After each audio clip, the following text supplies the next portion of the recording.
All right, welcome to the deep dive. Today, we're going to be tackling something pretty fundamental. I mean, this is about how we think and experience the world, right? Talking about working memory, Working memory, yeah. the mental workspace, Hmm. the place where we juggle information, we hold on to stuff, and we're going to be looking at it through this really, I think, fascinating lens. This idea called predictive coding, Yeah. which is, at a very basic level, this idea that our brains are kind of constantly making guesses about what's coming next and then trying to minimize surprises. Exactly. And I think what's interesting about this deep dive in particular is we've got this really interesting combination of sources. So we've got this comprehensive literature thesis that digs into how predictive coding can really illuminate kind of the inner workings of working memory. Yeah. But then we're also, to add another dimension, we're also looking at a research paper that uses active inference, which is kind of, it builds upon predictive coding to model how working memory relates to our conscious awareness itself. Yeah. So that's what we're, I think, aiming for in this deep dive is to kind of understand how this perspective, this predictive coding perspective, helps us answer some of the big questions about working memory. Yeah. Things like how we manage to hold on to information, why there seems to be this limit to how much we can keep in mind, and then even this really intriguing connection to what we consciously perceive. Right. So I think, think of this as kind of a way to get a handle on some pretty advanced ideas, but without having to kind of wade through all the dense academic language. Absolutely. And it's worth, I think, underscoring just how vital working memory is in our daily lives, right? I mean, it really is kind of the core of what we call our executive functions, right? It's that system that allows us to plan and make decisions and generally navigate towards our goals in the world. Yeah, yeah, absolutely. It's not just like passively storing facts, right? It's not like Right. a notepad in our mind. Right. It's about actively keeping this relevant information online and being able to manipulate it. Right. Like you see this in those classic psychology experiments where you have to remember a sequence of letters or numbers, maybe do a little mental math, and then recall them. So it's a very active process. Exactly. Okay, so let's dive into, I guess, the core idea. Hmm. So what is predictive coding? Yeah. So at its heart, the fundamental idea behind predictive coding is that our brains are constantly generating predictions Okay. about the sensory input that we're about to receive, Mm, right? So we're constantly anticipating what's going to hit our senses next. And the crucial part is that our brain is always trying to minimize the difference between these predictions and what we actually sense. okay. So that mismatch, that prediction error, is the driving force of learning and perception. So the prediction error is literally, it's like the input minus our prediction. Yeah, exactly. It's the input minus the prediction. Okay. And so you can think about it almost like our brain has this internal model of the world. Right. And it's constantly kind of running that model forward. Okay. Yeah. And then when reality doesn't quite match the model's output, that's when the system kicks in. And it goes, uh-oh, something's wrong. Right. We need to update the model. Okay. And so what's so powerful about this is that predictive coding isn't just a niche theory in one corner of neuroscience. Right. It's becoming this really influential, potentially unifying framework that could help us understand everything from how we see and hear to how we plan and make decisions. And you mentioned this link to Bayesian inference too, Oh, yeah. which sounds, maybe a bit more technical. Right. So how do those two connect? How does Bayesian inference relate to this idea of predictive coding? Yeah, certainly. So Bayesian inference, you can think of it as this. It's essentially a way of updating our beliefs about the world in light of new evidence. Okay. Right? So you start with a prior belief, you encounter new data, and then you revise your belief to arrive at what we call a posterior belief. Right. And predictive coding can be seen as a way the brain might actually implement this process. Okay. So in a Bayesian framework, we have these underlying causes in the world, things that we can't directly observe, Okay. that generate the sensory information we receive. Right. Right. Like hidden variables. Exactly. So in predictive coding, our brain uses its current understanding of these hidden causes to predict our sensory input. Okay. When a prediction error occurs, when our prediction doesn't match the sensory input, that error signals that our beliefs about those underlying causes might be wrong. Hmm. And we need to update them. So prediction error is like this signal saying, hey, something needs adjusting here Exactly. in your understanding of the world. And that adjustment process is what we call Bayesian belief updating. Exactly. Okay. So we're bringing our model of the world more in line with what we're experiencing. Right. And then where does this idea of active inference fit in? Because, we're not just sitting here passively letting the world wash over us. We're out there doing stuff. Right. So how does active inference kind of build on this? Yeah, so active inference takes predictive coding a step further by applying it to how we choose our actions. Okay. Right. So the idea is that we don't just passively absorb sensory information. Yeah. We actively select actions that we predict will reduce our uncertainty about the world. Okay. So the actions we take lead to new sensory observations, and those observations in turn update our internal model, Right. which is also very closely linked to our working memory. Right. So it's this continuous cycle of acting, sensing, and learning. Okay, so we're not just prediction machines. We're actively probing the world to get better predictions. Exactly. And Exactly. I saw something in the outline about hierarchical PC. Yeah. What does that involve? Yeah, so the world is a very complex place, right? Yeah. And to handle that, predictive coding operates in this hierarchical manner with multiple layers of processing. Okay. So lower levels might be dealing with basic sensory features, things like edges in vision or tones in hearing. But then higher levels build more abstract interpretations based on that lower level information. Okay.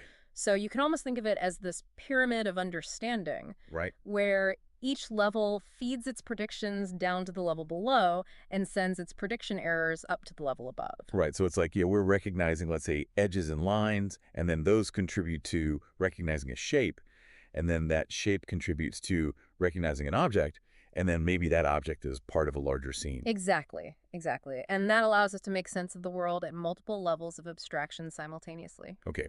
So with those kind of foundational ideas in mind, let's get into, these four kind of key questions about working memory that I think this idea of predictive coding can help us answer. Right. So the first one is this question about maintenance and updating, Yeah. right? Like, how do we actually hold on to information? And then how does that information get kind of updated when new stuff comes in? Right. So how does this PC perspective explain this process? Yeah.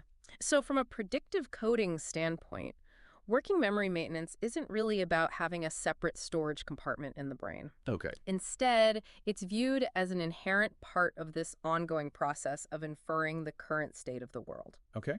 right? So if there's no new sensory evidence that contradicts our current understanding, if our predictions are being met, Right. then the information relevant to that understanding remains active. It's being maintained by the stability of the underlying inferred state. So if my brain is predicting that the coffee cup is still on the table Right. and I don't see it move, that information is staying kind of, in quotes, in working memory Right. because that prediction is holding steady. Exactly. Exactly. And updating, on the other hand, happens when we do encounter new sensory information that violates our predictions. Okay. So these unexpected inputs generate prediction errors, right? Right. And these errors then drive an update in our beliefs about the current state of the world. So the contents of what we'd call working memory, they change as our understanding evolves based on this new evidence. Okay. It's not a separate holding bin. It's the current state of our active inference. That's a really elegant way to think about it, I think. Yeah. So, instead of having this like separate box where stuff's stored, it's really just about the model of the world that our brain is actively constructing and using. Right. And the outline also mentioned something about working memory acting as a prior. Right. So what does that mean? Yeah. So this is where the predictive aspect really shines, right? Because our current inferred states, the ones that are being maintained in this active inference process, which we're calling working memory, Right. they can then serve as predictions or priors in Bayesian terms Okay. for what we expect to experience in the near future. Hmm. So our current understanding genuinely shapes our expectations. Right. It's not just about remembering the past. It's actively shaping what we anticipate seeing, hearing, or feeling next. So like if I'm actively holding in mind, let's say, a direction that someone just gave me, Right. that's not just this passive piece of information that's sitting there. That's actually influencing what I expect to see as I navigate. Precisely. Okay. So memory is less about the past and more about kind of what we expect to happen in the near future. Exactly. We're going to take a quick break, but when we come back, we'll continue our deep dive into working memory and predictive coding. Sounds good. We're back, and we're continuing our deep dive into working memory through the lens of predictive coding. Now, before the break, we were talking about how our current understanding of the world, what we hold in working memory, can actually shape our expectations about the future. It's like our memory isn't just about the past. It's actively guiding how we perceive and interact with the world in the present. Absolutely. And I think it's worth delving a bit deeper into how these prediction errors, these mismatches between what we expect and what we actually experience, play a role in updating our mental models of events within working memory. Right, right. So it's not like our internal model is static. It's Excel. constantly being refined. Exactly. So how does that work? Think about following a storyline in a conversation. Okay. Our brain is constantly building this model of the events being described, constantly predicting what might happen next. Right. When something unexpected occurs in the narrative, a prediction error, Yeah. that error signals that our current model of the story needs to be adjusted, right? It Hmm. needs to be adjusted to better align with the unfolding information. Right, right. Like, wait a minute, that doesn't fit with what I thought was happening. Exactly, exactly. So you get that surprise, and that surprise forces you to update your understanding. Precisely. And the outline mentions this, neurotransmitter dopamine Yeah. in this context. So what's dopamine's role in all of this? Yeah, so this is fascinating. Research has found these strong links between dopamine activity in the brain and Okay. both the processing of prediction errors Okay. and the functioning of working memory. Hmm. And so it's thought that dopamine might act as a kind of surprise signal, highlighting the importance of prediction errors and influencing how strongly we update our beliefs. Okay. And it also seems to play a role in maintaining the stability of the information that we're holding in working memory. So it's like dopamine is involved both in the, oh, that's surprising, Right. and the, okay, I need to hold on to this new information. Exactly. Interesting.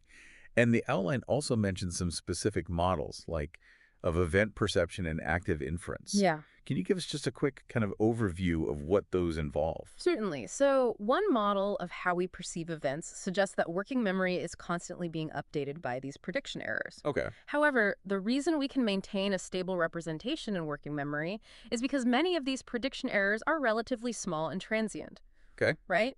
The existing model of the event in our minds is robust enough to absorb these minor discrepancies without a complete overhaul. So you don't need to completely rewrite the story every time there's a minor deviation. All right. And then there's this more formal approach using active inference, specifically a type of model called a Markov decision process, or MDP. All right. And in this framework, working memory can be interpreted as accumulated evidence within a hidden state unit, Okay. essentially our best guess about the current unobservable state of the world. Right. Right. And remarkably, these models have even been able to simulate the patterns of neuronal activity observed in monkeys during classic working memory tasks. Wow. So that's really compelling. Yeah. So we have a computational model that's actually mirroring what we see in like real brains. Exactly, exactly. And it really highlights the explanatory power of this approach. Yeah. Very cool.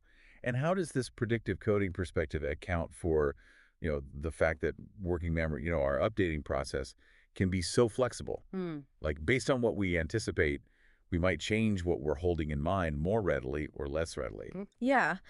So, because predictive coding is fundamentally about anticipating stimuli, it naturally allows for this flexible updating, Okay. right? So, if we have a strong expectation about something, let's say we're expecting a specific word in a sentence, Right. then even a slight deviation from that expectation might generate a larger prediction error, leading to a more significant update in our working memory. Right. Like you're really surprised. Exactly.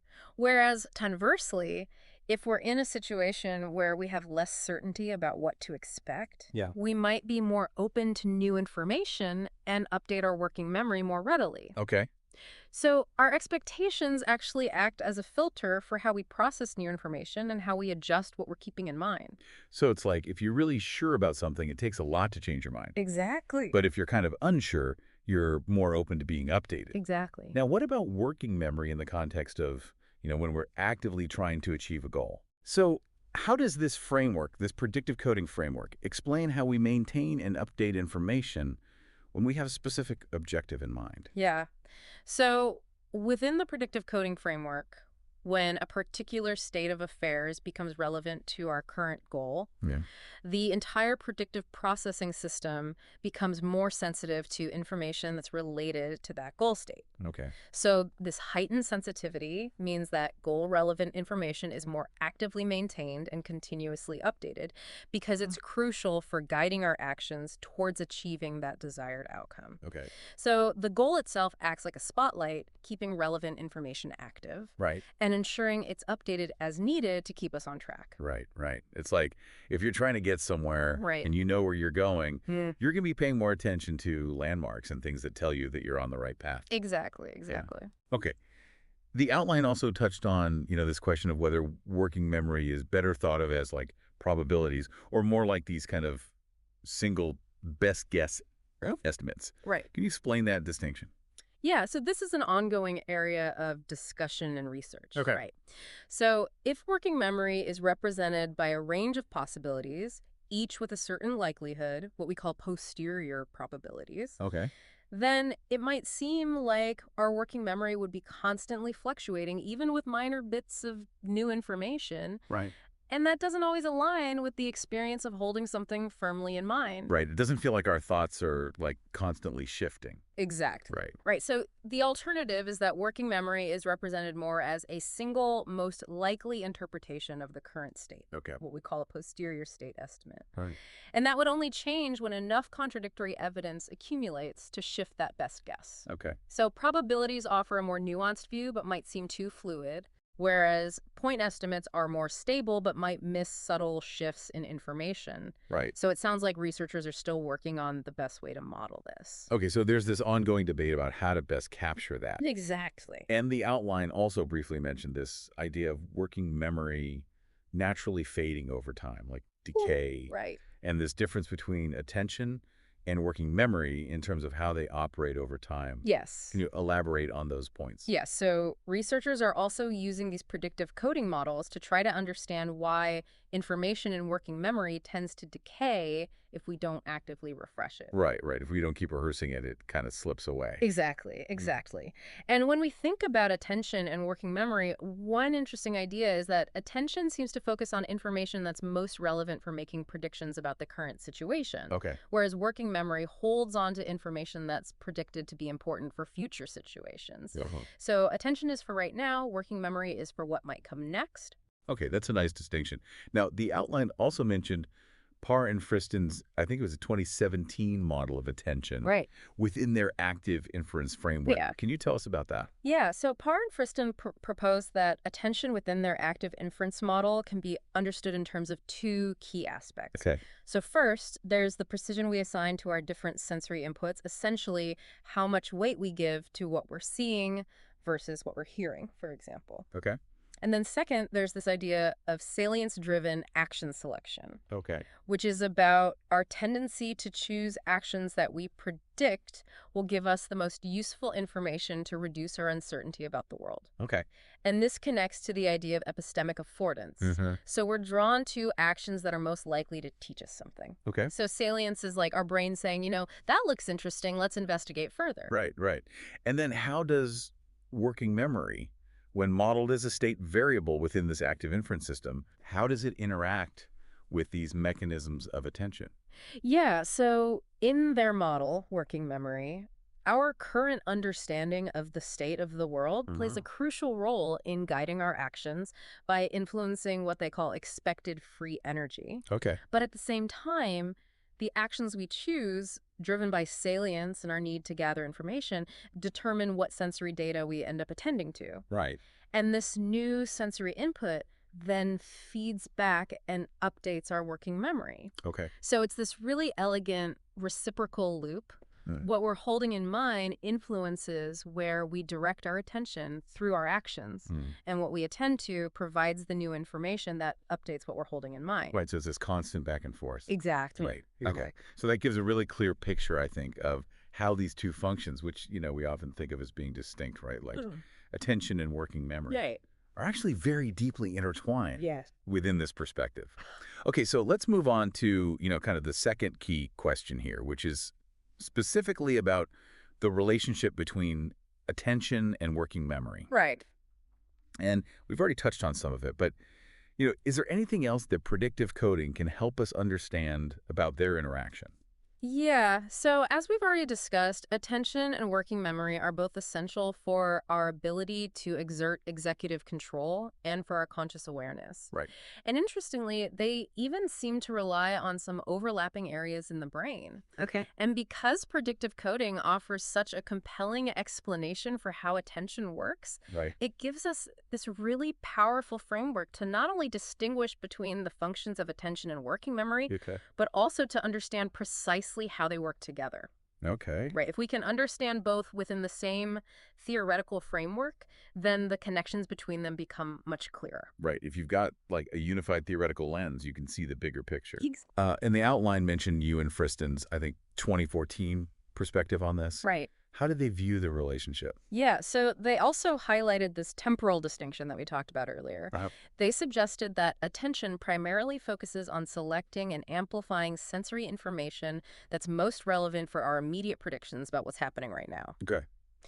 Working memory, on the other hand, is geared toward maintaining information that's predicted to be relevant for our future predictions and actions. Okay. So attention is the immediate spotlight, and working memory is holding on to the potentially useful information for later. Okay. So it's that time distinction again. Exactly. Okay. And then we're coming back to Parr and Friston's model. Yeah. What were their key insights from that model about this interaction? Yeah, so their model, with its breakdown of attention into the precision of sensory evidence and salience-driven exploration, Mm-hmm. really helps to clarify the interaction. So the point of connection lies in action selection. Our actions are driven by the expected free energy, which is influenced by what we're holding in working memory, so our goals and current understanding, Okay. and the variational free energy, which is influenced by where we're directing our attention based on precision and salience. Okay. So what we want to achieve, working memory, shapes what we seek out and focus on, attention, Right? and the results of that seeking and focusing then refine what we hold in working memory. Okay. So it's this continuous dynamic interplay. Right. It's not like these are isolated processes. It's really one integrated system. Exactly. It's constantly trying to make sense of the world and figure out what to do. Right. Okay. So let's move on to, I guess, the third question here, which is something that, I think we all experience, which is this question of limited capacity, Yeah. right? Like, why is it that working memory can only hold so much information at once? Right. We all kind of hit that wall where it's like, okay, I can't keep track of any more stuff. Right. So how does predictive coding explain this bottleneck? Yeah. So one really interesting functional explanation that has been proposed within the predictive coding framework centers around the idea of a trade-off between how accurately we can make predictions and how complex our internal models need to be. Okay. So the idea is that to maintain more items in working memory, our brain needs to represent a more intricate model of the world. Okay.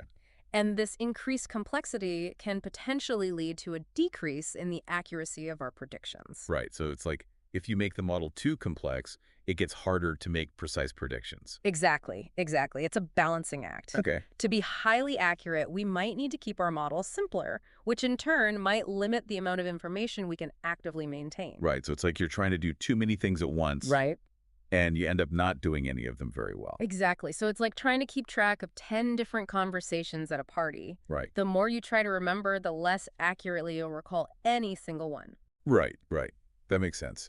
And the outline did note that, this theory as it's currently formulated might be better at explaining capacity limits when we're dealing with like a sequence of items Right. rather than trying to hold, many distinct items in mind simultaneously. Yeah, that's a good point. Right.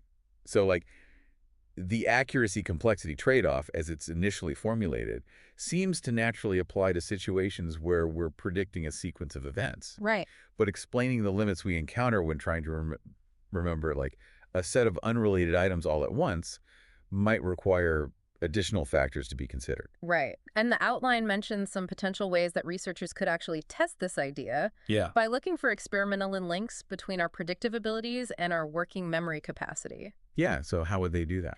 Yeah, so researchers could design experiments that measure both how well an individual can predict future events Okay. and their capacity for working memory. And so finding a positive correlation that people who are better at making predictions also tend to have a larger working memory capacity, Right. would provide supporting evidence for this accuracy-complexity trade-off. Okay. Also, investigating whether the neural activity patterns associated with holding on to information about the future, what we call prospective working memory, Okay. are the same as those for holding on to information about the past, what we call retrospective working memory, Yeah. could provide further clues. Okay, so we're looking for like behavioral and neural Yeah, evidence to support this idea. exactly. Okay. The outline also brought up this idea that our pre-existing beliefs, like what we already think about the world, Yeah.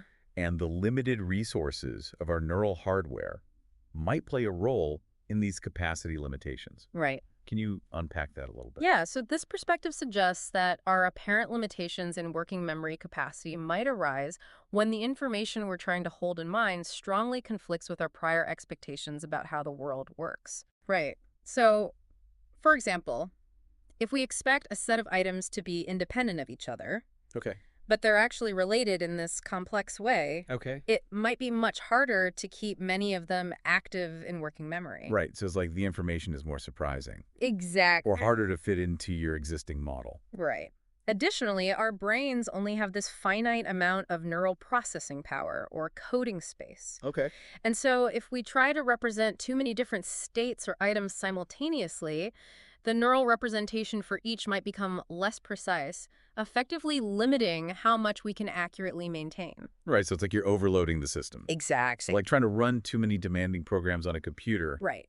and it just can't handle Yeah, it. exactly. Okay.